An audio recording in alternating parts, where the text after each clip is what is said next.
Hey, how's it going, guys? We are back with the penultimate Supergirl reaction, the reaction to the Supergirl's penultimate episode. So yeah, don't really know how to start this one off. Last time William died. William, he definitely died by the end of the episode. He definitely died. He was shot by Lex as he and Nixley broke into the tower to look for the final piece of the totem, and the love totem, was re-manifested inside of Esme, like the kind of rose kind of design of the love totem had re-manifested on her as a tattoo, and so they were drawn to her, and so like that kind of totem was still alive. So at least like I mean.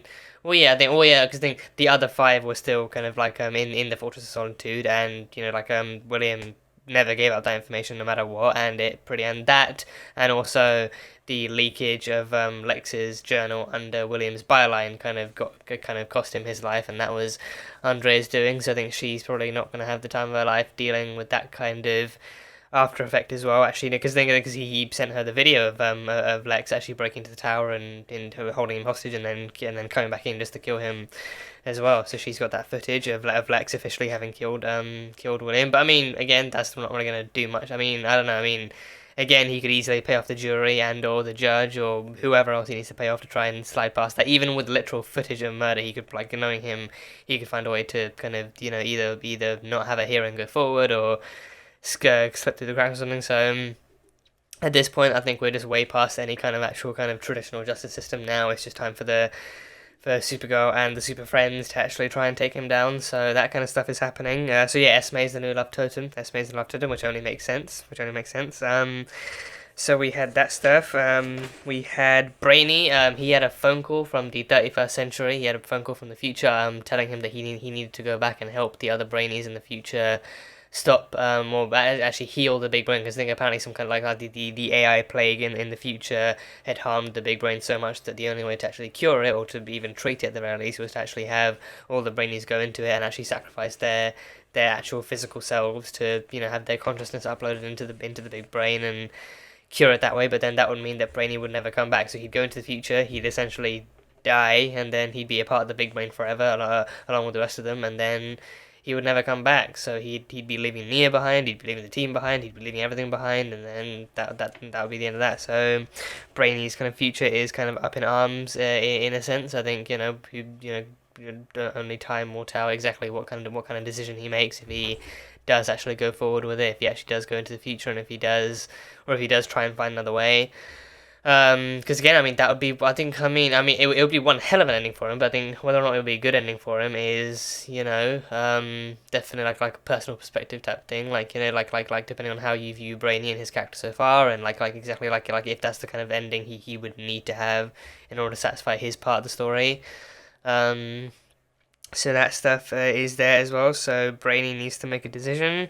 Kara and Alex had a bit of like a temporary impasse type thing with questions about raising Esme, about Kara kind of giving advice on raising her as a kind of like closeted, more kind of power dampened alien, which Esme has already dealt with in a very traumatizing way. So Alex did not want to put a dampener on her or her identity at all, but let alone using any kind of power dampening tech on her, knowing what she's already been having to deal with and everything. But she was also a very big advocate on Esme actually being able to live her kind of open and true kind of alien self, and any other part of her identity that may arise, and just kind of actually kind of advocating for Esme not having to be afraid to live as who she is, or whatever powers she's got, or whatever abilities she's got. So bit of a temporary impasse, but then by the end of it, they did kind of, come to a kind of settlement and agree to have Alex and Kelly being the rightful and legal and, be all and end all kind of mothers of Esme to be the deciders of, with Esme's input as well, to have them be the deciders of exactly how she would live.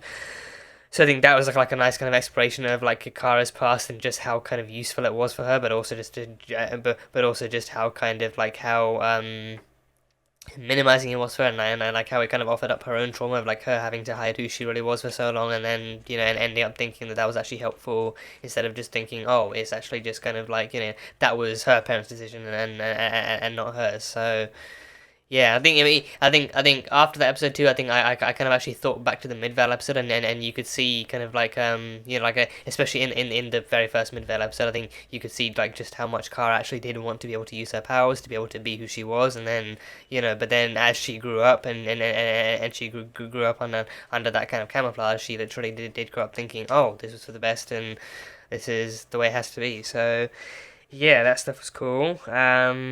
We had, I think that's pretty much all I've really got from the last one. I think we had some kind of minor tidbits here and there with Lena and Andrea and Kelly and little things here and there, but mostly just William dying, Esme being the new love totem, and Lex and Nixley still being as literally nauseatingly kind of bittersweet with each other as ever. So that was the whole thing. That was the thing, and I think something happened with Mitch too. I'm pretty sure he got like I don't know, I think he got he got like demoted, or he just kind of like got pushed aside or something. So stuff's going on with him too. But yeah, either way, so now going forward, I think now, I mean, we're probably gonna have some kind of like a memorial or some kind of like a goodbye for William or something like to actually show that he's actually gone, and like the final step of dealing with of dealing with Lex and Nixley for good this time. So we'll see where it goes. We will see where it goes. So that's pretty much all I got. So on to the actual reaction, onto the reaction for episode 19 of Supergirl season 6. So yeah, let's go. Emotions must be running high right now. If you hurt my daughter, I will kill you. Do you hear me? No, it's just a God. recording. He's too much of a coward to face us in person. Is it a recording, No, really? no need to worry about the little Oh, it is a She's recording. safe Oh, and sure. won't be harmed. Baby truth seeker. Oh, I cannot fuck tell a you. lie. Now, before you go screaming trap, let me assuage your fears. There is one place. I'm sorry, the Akbar just comes to me. The Akbar just comes to me. A lovely bridge. Well, that explosion rendered all tech and superpowers in that area. Ah. It is indeed a dead zone. Yeah, so they'd be defenseless against him. I mean, that is an obvious trap then. They'd be defenseless against, well, the superpowered people would be defenseless against him. They'll use it against us. They'll destroy this world. I don't care about anything other than getting our daughter back. And Esme we is will. their world. But I am trying to keep a clear head so that no one else gets hurt by them. Well, someone's got to keep a level head. You just need to trust me, okay? I'm never gonna see my moms again. And Oh. nothing good has ever lasted long. Oh god, Esme, no! Oh god. First it's foster families returning her back, and now it's her being taken away from her family. You two can't just leave a good thing alone, can you? Curse 6. Oh, you sneaky little imp. Trying to use the new love totem? Really? Huh. Oh, whoa, what's that? A petal just broke off. And you don't have to have seen Beauty and the Beast to know that when it loses them all, Totem will find a new host. Yeah, ah, so it's not like a time To bomb. get it out now. What Yeah, is it's not like a taking so timer. long? I don't know. Maybe we should just cut it out of her while we have I will her. not let you hurt that little girl. Oh. If you know me as well as you claim, Oh, she you would, know yeah. hurting an innocent child is something I would never. So ever Nixley has agree to. borders. Yeah, I mean, she hates manipulative murderers. She still wants to protect innocents. I just need your word that you will not hurt her. I would never betray the woman I love. If he did, Alex would rip him to shreds, which I kind of want to see, but I don't want it coming at the cost of Esme's safety or life. So, yeah. If not, she'll have to agree. that Lillian! to get the totem. Damn, is to kill Lillian in the all threat. white. Oh, I see you've forgotten the most Looks basic good. rule of Hmm. chess. There are reports that you murdered a Catco journalist and kidnapped a little girl. oh, so that's made the news then. That's made the Let's news. play this time. I'm in love, Mother. So that But if I had to pick between Lillian and Lex, I'd definitely go with Lillian. Yeah. No one has ever had my back like her. Certainly not you or my dear sister. Time after time. First her daughter partners up with an alien, now her son does the same thing. Yeah. you complete insanity. My love for Nixley is real. Oh, the most accurate thing he could plead. The most Now. accurate thing. I am not taking orders. I had pencils in every color you could possibly imagine. Until one day, they were gone. He thought art was useless. Huh. And that as a princess, I shouldn't be wasting my time with such nonsense. Art is beautiful. And then he tried to slit my throat. Oh. I don't like that story. I don't I don't blame think you. anyone would. No. Cousins. Oh, is it working? No. God. Esme doesn't even know what's going on. She just says a funny word. Her hand starts glowing. I was looking for weapons. She's gonna You know, gear up just for war. anything that I could take on that bridge. I keep thinking how scared she must be. Kelly, powerless. That is my kryptonite. Oh God. I know. I have to believe that things are gonna work. It's because of that love. That totem seeks out love. It's because of how much we love her. Whatever it takes. Whatever it takes. Getting that girl back. Home of the statue of the three fates. The three fates. Clotho. Lachesis, and Atropos. Atropos, yeah. Thank you, Legends, for educating me on that. Yeah. But Lachesis, was it Lachesis? Lachesis? I think I know it was Atropos and Clotho, but was the other one Lachesis or Lachesis? I'm not sure. Definitely know of Clotho and Atropos though. I would risk the world rather than losing her by paying his ransom. If doing that puts my little girl back in my arms again, then that is exactly what I'm gonna do. And I could never forgive you. That's a bullet you can't dodge. That is a bullet you can't dodge. Are you 100% certain that Lex will hold up his end of the bargain? Are you 100% certain that you could save Esme? Fucking Lex. Fucking Lex. I didn't think so. Oh, Lillian Nixley. Oh, Lillian and Lex didn't Nixley. tell me you were going to drop in. Oh. Well, he can be charming, but he's a sociopath. Very good lives. Love how aware she is of her own son's I see what we're persona. trying to do. The U.S. government has an experimental solar satellite they use for enhancing crop growth. The satellite could filter a portion of the sun's energy directly into Supergirl, supercharging you. What Oh, would that do? Your brain would process Supergirl Prime. Yeah. Hearing would increase 50-fold. Yeah, More just importantly, she would become all powerful. She'd become like a Kryptonian embodiment of the totems. It'll take the sun 6 months to regenerate. Oh, Is responsible for she'd ocean kill the currents, sun. climate, for plant life. Any disruption would be devastating. Oh. Not to mention that the sun's orbit could be altered. So I'll put it back. It's global destruction, Lena. So would switching off the sun. I have to do something. God, Supergirl Prime, but at the cost of the Earth. Yeah. I need you to keep Nixley out of Esme's room while I access the Gauntlet for the love totem. Very well, sir. This isn't gonna end well. Yeah. Oh, Mitch Hurd. Oh, he's gonna snitch him out to Nixley. Try and get back on her good side again. Yeah. Oh, see that? Nixley's breaking your promise. I would never do that. Whatever she told you, don't believe it. That woman would rather see me dead than happy. You're scaring Esme. I get that you don't want her, Oh, kid, God. but we are out of time. Oh, No way you are going near her with that scalpel, knife thing, whatever the fuck it is. I won't let you harm this child. fill your heart with love. Only then will love. Oh, be that's the given gauntlet. That's the gauntlet. A love totem. She loves Esme. I was right. To break the crystal ball. I Yeah, it's got like you her the willingness totem. to protect Fine. Esme. We have got to get to the bridge. I could say I hate you, but the truth is, I pity you. No one will ever love you. Goodbye, Lex. Wow, he fought so hard to protect the future, he changed the past. He actively changed the past. I was sure you'd be busy packing an arsenal to kill her. Timing is everything, Mother. Do you like watching fireworks? Oh no. Oh, they're gonna blow up the bridge? Is he gonna blow up the bridge?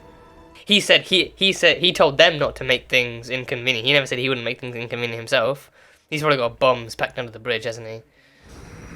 Oh, Supergirl Prime, supercharged by the sun. God damn. Oof, getting chills. Yeah, I mean, it doesn't need to drain all of the sun's energy, right? Because the sun is a big frickin' star. It's got a lot of power, so...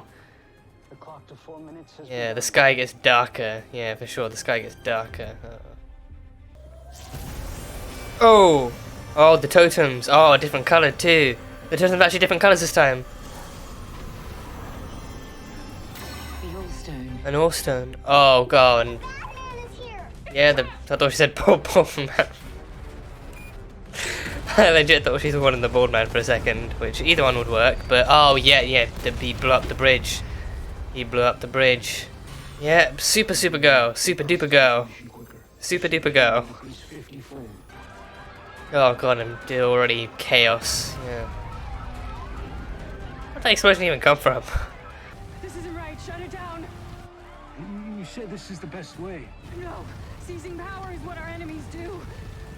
We're defined by our choices, and this is the wrong one. Turn it off. Oh, you got this much power, you can work with it. Yeah, she's got that much power still. She can work with it. Yeah. Oh. Oh, got the All-Stone. Got the All-Stone. Okay. That's it, really, that's it for S. I'm pretty sure he deserves a lot more than that. Oh, okay, we're going full force. We're going full force, okay.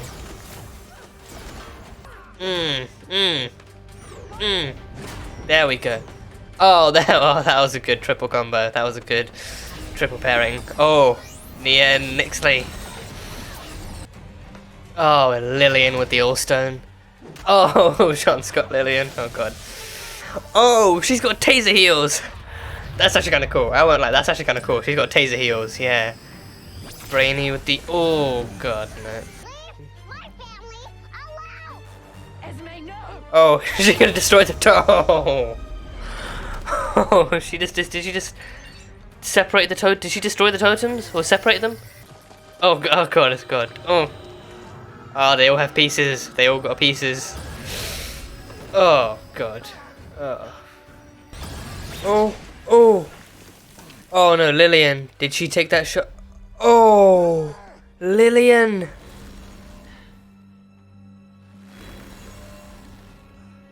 Why the hell did they turn into animals? How and oh god, Lillian's dead too now. Oh, Lena and Lillian. Oh no. Oh, good god. Oh fuck. Oh jeez, Nex and Lixley fighting each other now, and they're like aliens and lizards for some reason now. Apparently the totem turned them into lizards. Titans fight. I wouldn't go that far. Okay, first Titans, different universe, and also they're not that majestic. The more Lex and Nixley use their pieces of the All-Stone, the more they'll drain the world of the very elements the totems represent. Oh, so it's like the aliens that are in National City too. Yeah. Oh. You're talking. We can never give up. Orlando? Is that Orlando? The world around you is crumbling. Exactly. Orlando. Ah. How can I tell you it's not when you see Oh, geez, they're really all grayscale. They're really all grayscaled out. I Yeah. am not telling you to deny your Dang. reality. Be strong and live on to fight another day. Spoken like a true council representative. Yeah. Spoken like a true councilman. Oh, that's the end. That's the end of the episode. Oh boy, that's the end. Oh, so yeah, penultimate episode. Yes, I mean they're very, very clearly like veering more and more towards like an ultimate finale against like Sid and Nixley.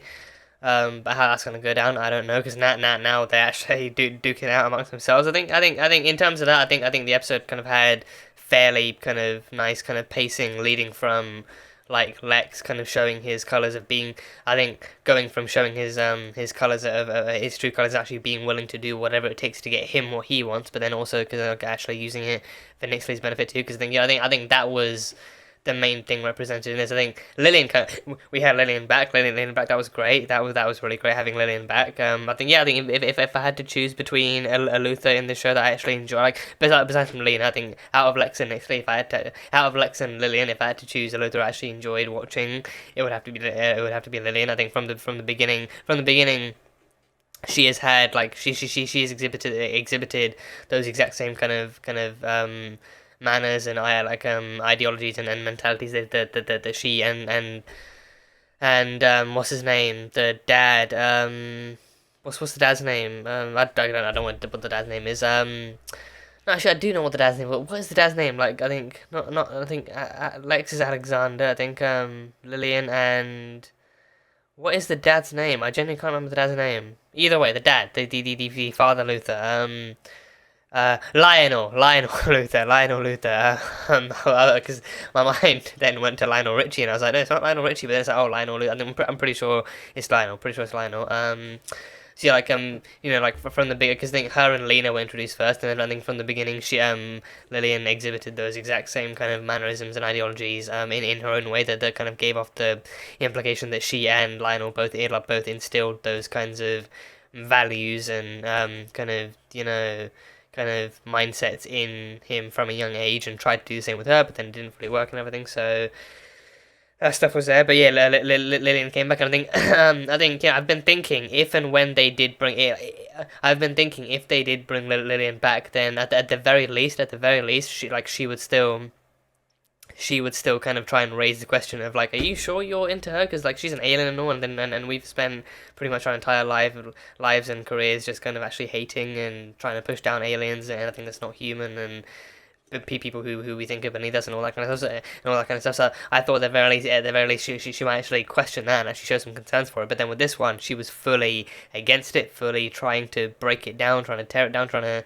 take it away, and actually try and get Lex back to her side and everything. And she could barely believe that Lex was in love himself, let alone actually in love with someone else. So, and also in love with an alien. So yes, I figured that thing with them. I figured if they bring Lillian back before the finale, then that may well be how like her kind of return and her kind of dialogue goes. So pretty much on the spot with that. But that was fun. But yeah, I mean, Lex is the kind of guy who's known to use whatever methods he can to get what he wants. And I think in this case, actually adding Nixley actually factoring Nixley into the equation too means that he would use those same things, but for her. But then the only problem is that like his methods are not only unorthodox, but they're also very harmful and lethal. And it's like, you know, for him, he literally does not care who he hurts as long as he gets what he wants. So you know, him using that like I think Nixley, I think they've very much kind of like used this as like a way to kind of like semi remind the audience that, you know, oh yeah, Nixley is not just in this for victory or supremacy or power or whatever. She's in this for revenge. Like she has been hurt by her family, by her father. She's been hurt by someone above her, and she believes in protecting innocence and protecting the innocents who have done nothing to deserve such pain or trauma. So I think naturally, very naturally, she believes in protecting Esme and actually making sure that no harm comes to her, because she's just like an innocent little girl and all this. She knows no better. She, you know, has, you know, she's pretty much just like you know, like even Kelly and Alex are actually establishing that, you know, like their combined love for Esme was actually drawn into her, and then that's what drew the totem to be remanifested in her. So, you know, it was pretty much, I mean, don't even know if you can actually call that wrong place, wrong time, because again, like she had no choice. Like she received like an overwhelming, like a very suitable, but also maybe potentially overwhelming amount of love from her mothers, and then that love allowed the totem to be magnetically manifested within her. So yeah.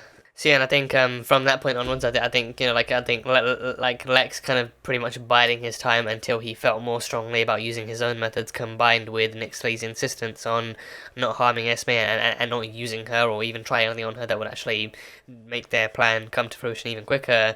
Kind of did over time feel like a bit of like, okay, I think we can kind of feel just a little bit where this is actually going. It doesn't really feel anywhere good, and it's like they're both gonna obviously reach an impasse and be unable to actually continue their plans from here. So it's just a matter of how soon that actually happens, and then afterwards is actually after Lillian's warning to Nixley that you know, like, oh, just wait and see like how he actually does betray you and how he only really believes in power for himself. And then of course Mitch kind of revealing his plan to keep Nixley away from her so that he can actually draw out the totem and everything, and that's when she realizes, oh yeah. So I mean I think, again, truth be told, I think even in that instance, I think it's really just him being unable to let go of his own ways of doing things, but then also like his kind of failure. Because I think his dialogue for this storyline too is just so one-sided. Like he's just constantly reminding her how in love with her he is, but then it's like, you know, he never actually, like, especially with this, he never said, like, you know, he never went to outright state that, you know, like, this is the way I do things, but I'm doing this for you, I'm doing this for us, and doing all this, that, and the other thing. So I mean, it's definitely too late to complain now, but But I think with Lex, I think his I feel like with Lex, even some of his more kind of some of his more original and like kind of canon characteristics are kind of written to be somewhat one-sided too. So like you can definitely enjoy his villainy and his evilness, and or at least you can be semi-entertained by, or at least actually enjoy how good of a villain he is and how much he makes him hate you. And it's also props to John Crye's acting, but then at the same time it's like his traits, his personality is like a lot of like the stuff that you're meant to hate about him is also kind of one-sided too, which I feel like it's not entirely the way it goes in the comics maybe. But either way, didn't work out. Things didn't work out, and they broke up, and then they fought and stuff. So yeah, that happened. Why they? Are they? Well, yeah. I was gonna question. Because initially it looked like they turned into animals. Because because Nixley's skin turned into something more reptilian, and then it looked like Lex kind of temporarily got the face of like a cheetah, or like some kind of like a tiger, or like some kind of like a some kind of like a cat or something. So. I was wondering maybe if the Orson actually messed with their DNA and maybe actually turned them into kind of like human animal hybrids or something, but then no, it was actually drawing something from all the living creatures on Earth and actually drawing on their kind of their humanizing aspects and like existential kind of moral stuff like truth and hope and courage and all that kind of stuff. So yeah, and then of course there are aliens living in National City too, so then it kind of drew some more kind of physical kind of traits from them to actually turning Nixley and Lex into more kind of visible aliens. So Alex and Kelly during this episode just devastated, traumatized, anxious, upset, furious, not even angry, just like take simple words, take simple emotion. Like emotional words and adjectives, and then just kind of emphasize them, exemplify them, just do whatever, just triple them tenfold or whatever. Upset, they were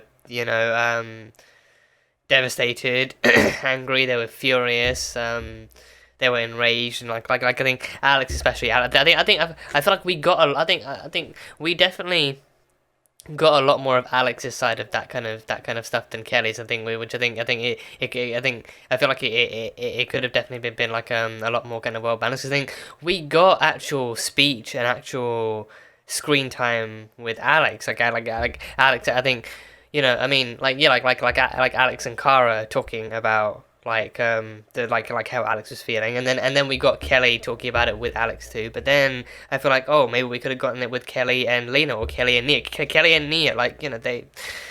I mean, I don't know how many times anyone who watches this show could mention just how much they've just how much time they've actually wasted since actually setting up like a potential friendship between Kelly and Nia. But then this could have been the perfect time for that, actually having.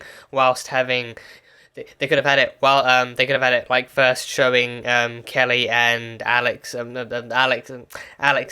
Kara talking and Kara trying to calm Alex down and actually talking to her and everything, and then we could have had Nia talking to Kelly and her trying to calm her down and everything, and then we could have had Kelly and Alex actually talking together and everything. I don't know why we didn't have that. I think the only time we had Kelly talking about her feelings and actually talking about anything related to Esme was never her being calmed down, was never her actually being asked how she was doing or what she was thinking. It was only ever her going into the armory and actually trying to calm Alex down too. I think not even like 5 or 6, 7 episodes ago we had such a strong and such a well constructed kind of Kelly-centric episode actually showing off her more vulnerable side and actually showcasing the fact that she's a human being with emotions and like a limit and like a breaking point too. So I think clearly that was also breached once again in this episode when her fucking daughter got kidnapped. So you'd think they take the time to actually acknowledge that for her as well, but no, apparently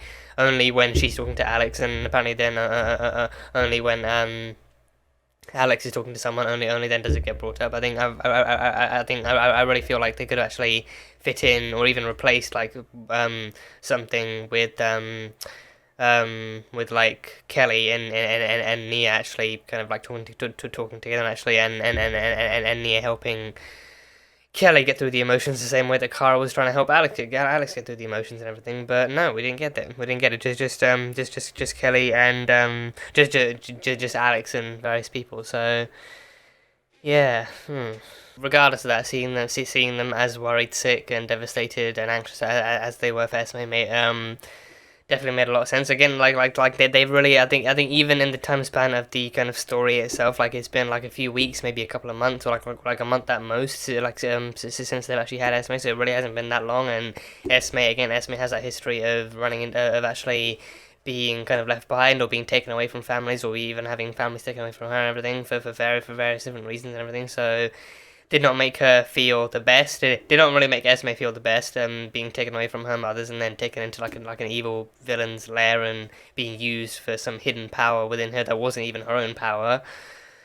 And everything. So Esme kind of, I think the one kind of more tolerable thing was actually, again, like the kind of lengths that Nixley was going to in order to protect Esme from the truth and the severity of all this stuff going on, was actually setting up that whole kind of playroom and that whole kind of like desk, and actually setting up a room for her to actually relax and try and feel somewhat homely, and it goes to like exactly what her true mentality is about too. Like she wants power, but not just for supremacy, or not even for supremacy, or even just for the sake of power. Like, I think she wants to be able to protect people from the same fate as her, and to protect innocents from kind of like higher ups that would use their power to abuse and to punish and do all that kind of stuff. So she fully believes in Esme's safety in like a very genuine and very pure way. So I think that much is kind of commendable about her and everything. So that was that. But yeah, but then Esme kind of still kind of sticking to it, and like her kind of still being constantly worried and anxious that she was never going to see her parents again, that she was never going to see her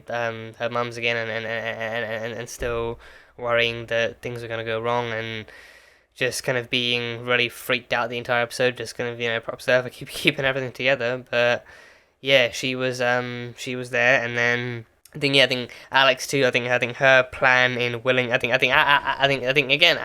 Alex had no problem whatsoever in this episode, kind of reiterating the fact that, I think even like her final kind of piece of dialogue to Kara was her literally saying, like, she would happily let the world burn at the hands of Lex and Nixley if it meant that she got if it meant that she got Esme back. And I think, if it meant that her and Kelly would actually get Esme back, then she would happily burn the let the world burn down. Because again, like, I think she's come so far. Like, she's spent season after season actually protecting the world, protecting other people, protecting their kids, and actually trying to wait for her chance to live this dream. And I think, again, like, not to say that it excuses stuff like death or destruction or anything, but I think, again, like where she's coming from, I think she kind of again, not been the longest time, but she has spent, pretty much like enough time with Esme to know that she would do anything and everything to keep that child safe. And now, again, like now the worst thing has happened. Like, like one of her worst enemies has gone to the lengths of actually kidnapping her child and putting her into a potentially lethal situation where she doesn't know what the outcome of that might be. So, I think it's exactly why she also says, like, she's gonna rescue Esme, of course, but then she's gonna go back and teach Lex a lesson about messing with other people's families too. So it's why she was gonna kill Lex regardless. But then she would actively make sure that Esme was safe first, and then go back and give Lex the arse whooping of the century. So Alex was not playing around with this. Alex was not playing around with this episode. She definitely was not willing to actually kind of play any kind of safe or easy kind of cards. She was willing to do anything and everything to protect Esme. So that was a very, very understandable kind of route for her for her to go down. So yeah.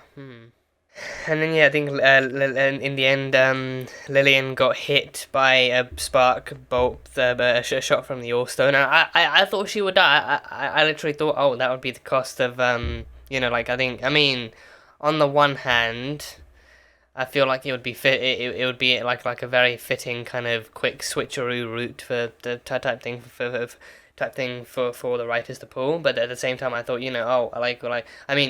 initially I thought, oh, would they bring her back just to kill her? But then I remembered, oh, it's Supergirl. And it's the final season. They absolutely may as well do that. They absolutely would do that, and everything. Because then I was literally as soon as I saw she was hit by the shot, I thought, oh, it might be an insta kill. But then no, she literally still turned around and was choking on her own blood and had like a giant kind of blast wound on her chest and everything. So. I figured, oh, so then they're gonna draw this out. They're actually gonna make either Lex and or Lena kind of watch as she dies. But then no, like Lex is still kind of obsessed with actually fighting Next Lee, and he jumps through down the portal to try and catch up to her. And then Lena is the one I find. And I thought, oh god, Lena. So great, now she's gonna have to watch two mothers kind of die. I think this time she watches one die in her own hands, but then the first time she's too traumatized to do anything about it. But no, this time she's actually gonna have to watch her down in her own hands. I thought that was literally the way they would go, but then they never actually showed her dying. So I thought, okay, maybe there's still some hope. And then in the end, I think Brainy or Jean or someone did reveal that, oh, she's stable, but she's like Lena's not really too happy with what happened. So yeah, so Lillian comes back and she almost gets killed by the same woman she tries to coax out of relationship with her son. So and then while Kara had the plan to well, Alex had the plan to actually do the trade and rescue Esme and then go back and try and kill Lex. Or just I mean, well, yeah, I mean, I think. Well, I mean, when people say that, I feel like it's like 9 times out of 10 they are speaking out of anger. Like if anything, like they won't actively kill them, but they may well actively try and actually fight them and actually try and take them down and try and teach them a lesson. So. But I think with this one, I think with Alex, it's like a 90 kind of 10, like 90% chance she actively would try something after rescuing Esme, and then 10% chance she'd actually walk away. But no, I think with this one, it was too close of a call, and it was too soon, and it was too much, and it was Lex as well. So I feel like she actively would have actually tried something against him and actually tried to take him down in one way or another. So while they were doing that, then Kara and Brainy and Jean had the plan of actually using a satellite to supercharge her with the sun's power and actually essentially turning her Supergirl Prime, like her powers would be amplified tenfold, her sight, her hearing, her senses, probably her laser vision too. I think she'd probably have even stronger laser vision or even hotter laser vision or heat vision, stuff like that, and then she'd probably be able to like actually perform overall just even faster, but also actually process it. I think the main and first thing he said was actually her processing information even faster, but then I think like that would kind of be followed by like a tenfold increase of all of her other abilities too. So they were essentially going to Supergirl Prime her, but with the cost of actually switching of actually kind of like dimming or of either switching off or actually dimming down the sun. Which then Lena pointed out would be catastrophic towards the Earth and its kind of climate and its kind of nature and its kind of its people and everything. So I think we saw as the sun was dimming down, I think cars were crashing, explosions were happening, people were getting hurt, and then of course to make things worse, I think because they could see Supergirl in the sky being charged and drawn up by the sun, people really kind of did like a really quick kind of 360 and actually started to question why she was hurting them and if she was their friend anymore and if she was their hero anymore. So. Yeah, I think that's what I think that's also like I think in superhero stories in general, I think that's like a really kind of intriguing kind of concept to me too. I think especially if it happens especially if it happens in a story where the hero has been the hero for a while and they've actually established themselves as like an actual kind of known and common and trusted face of the community. If they then do something that even steps if they do something that looks suspicious, or if they do something that looks suspicious, or if they even step even slightly out of line, then instead of questioning what's happening, the kind of public kind of immediately rushes to the kind of accusation of like, oh, I thought she was our friend, now she's hurting us, and now she must be super evil, and now we can't trust her at all anymore. So even the military came around and pulled out their guns, and even the public and like even people that she has actively saved before started to question whose side she was really on. And it's like, okay, well she clearly tried something and it didn't really kind of work out. So. Clearly damage was, pretty severe, but still, it's not like she actively did turn against you and tried to laser down half the world or anything. So, yeah, no, but they tried that, and then they saw the damage, and even her hearing allowed her to hear all the people begging her to stop and actually asking why she was hurting them, and doing all that kind of stuff. So then that kind of, drew her away from that kind of plan and everything. So. Yeah, I think I feel like that the amount of energy she did absorb did still give her something too. So I think that was still kind of like worth something, even if they didn't go all the way and actually activate the solar flare and all that kind of stuff. So it still worked to some extent. So that was cool. So yeah, now going forward, I think we'll probably have the team trying to rally together again to now finally properly stash Esme, like keep Esme away in an impenetrable safe house somewhere, Well, for out of anxiety and precaution, yes, but not because of the totems anymore. Because now the totems are there, and now Kara has one piece of the All-Stone, so now she can try and use that. And I mean, well, they contemplated that, but then they said they wouldn't because then drawing power would decrease humanity even more. But it was good to see Orlando there, like reinstilling some classic humanity kind of traits in people after they were losing it, and him actually rebuilding it back up again. And I think nice enough effective them actually kind of grayscaling all the people who were actually losing everything as Lex and Ixley empowered themselves, and then actually having them kind of recolorized through emotions and through humanity and hope and courage through Orlando's kind of speech, and actually him trying to hype them up again, and him trying to build them back up again. So that was really good. And I think, I'm guessing that might be like a nice enough implication that he is actually trying to do something similar to what Kelly suggested in the last episode. So got to figure out what to do with that All-Stone if they're not going to use it to like in the traditional way to try and take down Lex and Ixley, but now finally rallying together to actually try and fight them and end them once and for all. And then actually, who knows where the story goes from there? If they keep superheroing, if they actually keep doing like catching out new threats and fighting them, or if they actually the wedding still needs to happen. The wedding, the final episode has got to be the wedding. The final episode, I think, logically speaking, has to be the wedding. So we'll see exactly how things go from there. As well, seeing what leads into the wedding, what the wedding leads into, and everything else. But yeah, that was the penultimate episode. I think Brainy mentioned something about kind of like reinforcements too. So I don't know if they can actually call in anyone, like if they're gonna call in people from the 31st century too. If maybe they might call the Legion back and bring more people with them. If they brought back new Legionnaires, then it'd be kind of pointless if they just brought them back. If they brought them back just for the finale and not really for anything else. So there's that. But yeah, I think all in all for the finale. All in all for the absolute series finale of Supergirl. So yeah, finally here. So I guess we'll see. What happens. So yeah, that is pretty much it for this reaction to the penultimate episode of Supergirl. So if you guys enjoyed the video, then absolutely feel free to leave a like and comment what your thoughts are and how you felt about it, and what you're looking forward to, and what your thoughts are on the finale and just the show as a whole and everything. So leave those kind of thoughts. Full-length reaction will be over on Patreon, so you can go check that out over there. And yeah, that'll be it for now. So until the next time, bye bye for now.